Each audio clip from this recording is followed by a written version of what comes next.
First of all, you have to change the way you word it.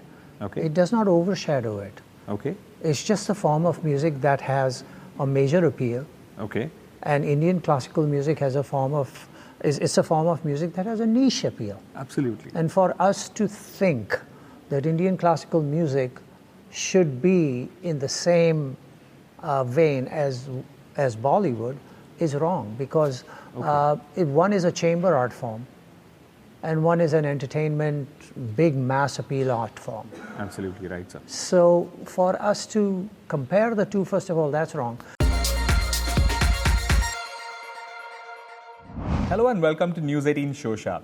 Today we have with us someone who's among the first few names when you think of music. Ustad Zakir Hussain. Thank you so much for being on our channel, sir. Thank you so much. Oh, it's a pleasure to be here. Thank you. How are you doing, sir? I am doing fine. I'm in India, my home.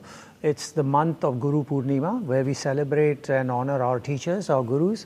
And so I just finished a tour with our group Shakti. We are celebrating our 50th year. Right. And our new record just came out. It's called This Moment. This Moment. It's called This Moment. And so the tour was successful, and I'm home. And in spite of jet lag, it is great to be here, and looking forward to playing, celebrating Guru Purnima with my Guru brothers and sisters, and remembering my father, our Guru. Yes, sir. And also to doing the new piece for the new season of the Symphony Orchestra of India, right, here at NCPA. Right. Coming to Symphony Orchestra of India, sir, you've been associated with them for a very long time. Mm-hmm. Can you tell us what can we expect from you this time? I have had the opportunity to compose one piece for them before. It was commissioned and it was called Peshkar. That was out and out a rhythm-oriented orchestra piece. Right, sir.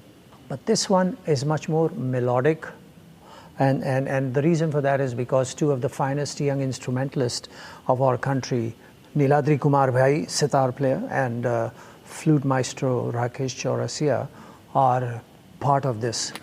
They've agreed to do it. I'm really very, very happy and thankful to them. And so there is much more focus on the melodic element, and therefore a much bigger challenge when it comes to working raga modes with the Western sensibility of harmony and counterpoints and so on. And so I feel that if there are any two musicians in the world of Indian classical music who can adapt to that kind of mindset, where they can interact with their Indian music sensibilities, with Western harmonies and counterpoint-oriented orchestral composition, then Rakesh Bhai and Neeladri Bhai would be the two who would do that. So I'm happy that they agreed, and grateful to SOI for offering me to do this piece again. And after we premiere it here, we're going to take it to England and play it in 3 or 4 different cities there. Wow. Wow.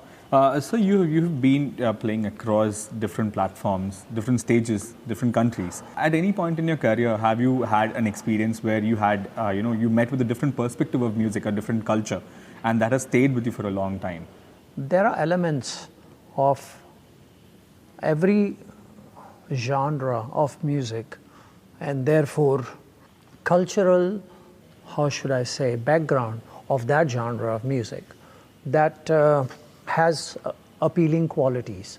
I mean, one of the most important forms of American music is jazz. Right. It's the one form that was invented in America. So, and it's world over recognized. So that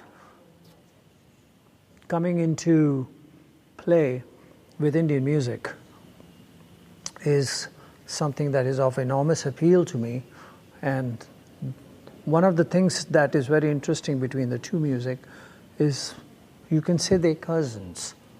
And the reason being that the main core of their creative process is that they both rely on improvising.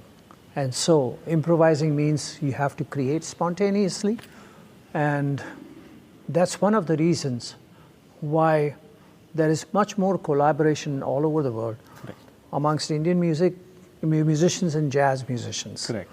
And it happens a lot. So that's great.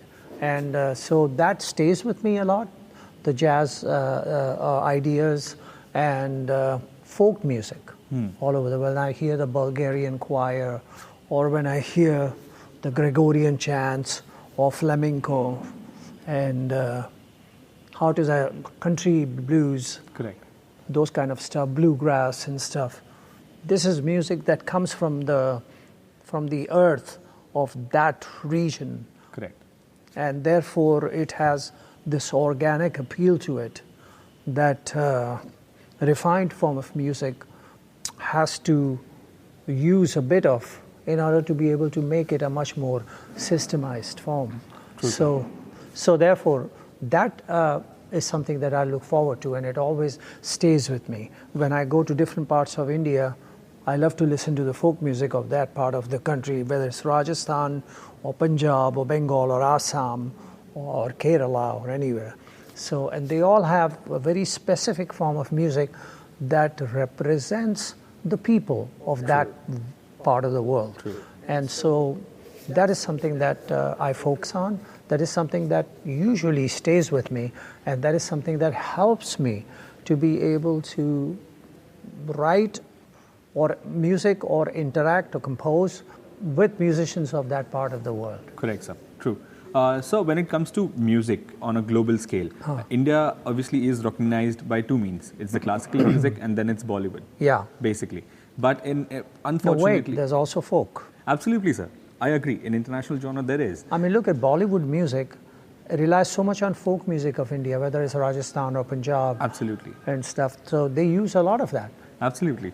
But in India, sir, Bollywood clearly somewhere overshadows the classical scenario.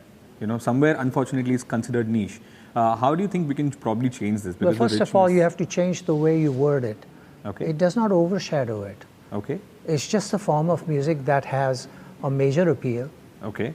And Indian classical music has a form of, it's a form of music that has a niche appeal. Absolutely. And for us to think that Indian classical music should be in the same vein as Bollywood is wrong, because one is a chamber art form and one is an entertainment, big mass appeal art form.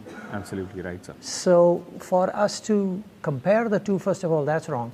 And secondly, to say that one is overshadowing the other is wrong, because it's not true.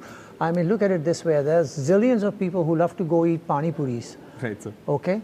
But then there are some people who would like to go eat paya, or like to go eat, how should I say, some special kind of saag or something, sarson ka saag or roti.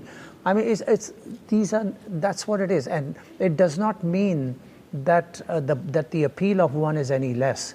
It just means that the appeal of this particular thing belongs in this one bubble. Okay, and then the other thing to remember is that Indian classical music, even though looking like it's a puny little bee compared to the gigantic tree, which is Bollywood music, is wrong. Because if you look at it in terms of its growth, Bollywood music has grown. Correct. Okay, it has grown, you can say 10 times, 20 times, and you wouldn't be wrong in saying that. But if you look at Indian classical music and other folkish or whatever form of music, ghazal or anything you want to call it, that has grown by 300 or 400%.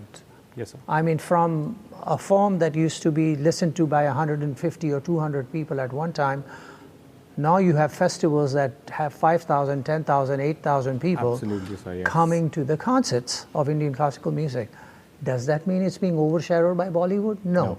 But the fact of the matter is that it is developing an audience that is a dedicated and devoted audience, and will stay with it, and therefore in some ways will spawn more growth. And so, yes. So there is no overshadowing business. I understand. They both have their own wings, and they will live in harmony with each other. Completely, sir. So one last question. How do you think that the audience have evolved, in the terms of the music that they demand, the music that they love, they perceive? I think the audiences are much more receptive now and much more refined now. Okay. And much more discerning. Okay. And the reason for that is because they now have the opportunity to be able to pre-educate themselves before going to a concert.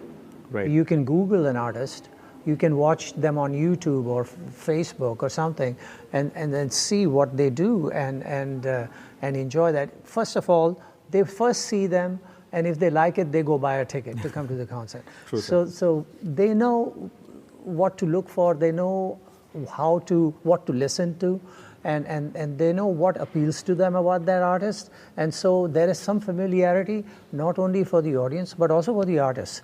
The artist knows that the audience is clearly informed about him or her, and therefore is much more relaxed, much more confident, much more at ease, and therefore able to give a performance that reflects all those elements and emotions and feelings in a calm way. And so I would say that the audiences have really grown in intelligence and their development as listeners by leaps and bounds. Great. Thank you so much for your time, sir. My It was a pleasure. Thank you so much. Thank you.